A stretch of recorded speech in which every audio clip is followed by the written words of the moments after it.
Well, because Bill C-62, the bill that would delay the implementation of euthanasia for mental illness, has passed in Parliament, but it has not yet passed in the Senate.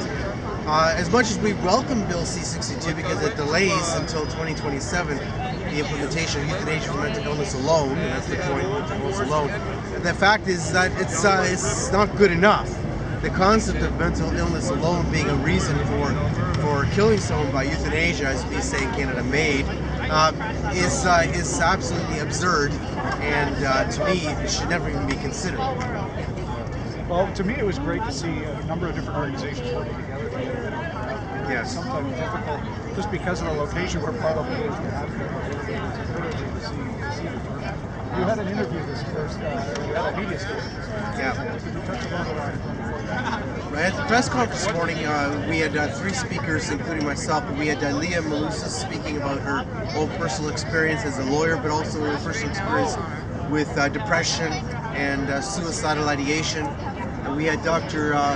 Sabat talking about the reality of medicine and dealing with euthanasia, especially the question of euthanasia for mental illness, making it very clear that, what we need more is therapy for people. We need people to actually have access to proper therapies, and sometimes it's as simple as music therapy. Sometimes it's just, someone being suicidal, arranging for them to have a dog or a cat can make a big difference in their life. And he's saying these things, and you have to realize that that's exactly the reality, because people find themselves in a space where they're very lonely, they become emotionally distraught, and they start feeling that their life lacks meaning, purpose, or value. Ed Fast, he spoke exactly about his bill, Bill C-314, which would have reversed this completely, this euthanasia for mental illness, and the fact that we need to be committed to this concept, that this is a nice step, but it's not going to get us there.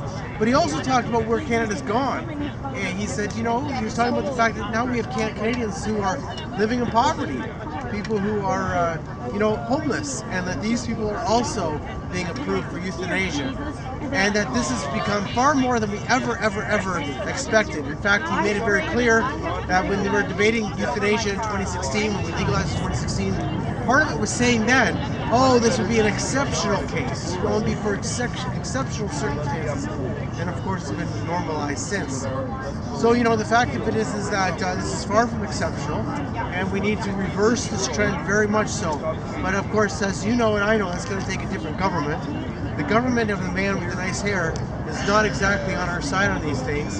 And in fact, I'm actually very surprised that he's actually backed off from the euthanasia for mental illness, knowing that he already knew that the experts, the psychiatrists were all saying, we can't do this, it doesn't make sense, and yet he was still pushing it.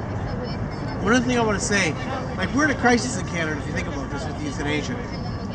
We now have euthanasia for people, and it's based on having an irremediable medical condition. That's essentially what it means. I know there's other things within the law, but being 18, suffering, well, I can't define suffering, Colin, and if you tell me you're suffering, I can't tell you you're not, so that's totally subjective.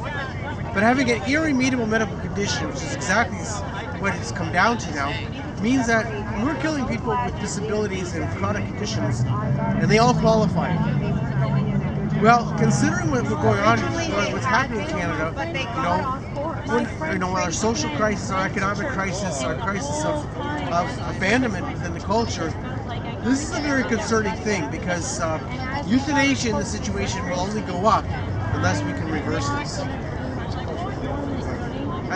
And the biggest thing is we haven't even defined these things. So people say, "Oh, Alex, come on." No, we haven't even defined what it means to have an irremediable medical condition. I'm not even saying I would ever support such a thing, because I wouldn't. I don't believe in killing people. But I mean, that's ridiculous. So one doctor would consider, your suffering to be appropriate, and the next doctor would say, "Of course, Colin, that doesn't make sense." And yet, because the one doctor would support it, and the next friend of his would sign off, he'd be dead. And that's what we have in Canada. It's absurd, but that's what we're at. We've gone further than the Netherlands, we've gone further than Belgium, and we did it very fast. To me, that's very sad. Very sad. Well, thanks for your work on this file too, and organize this rally. Obviously, we're going to wait and see what the Senate does this week. But, Yes. Good to talk to you. Thank you very much. It's not done till the Senate's voting.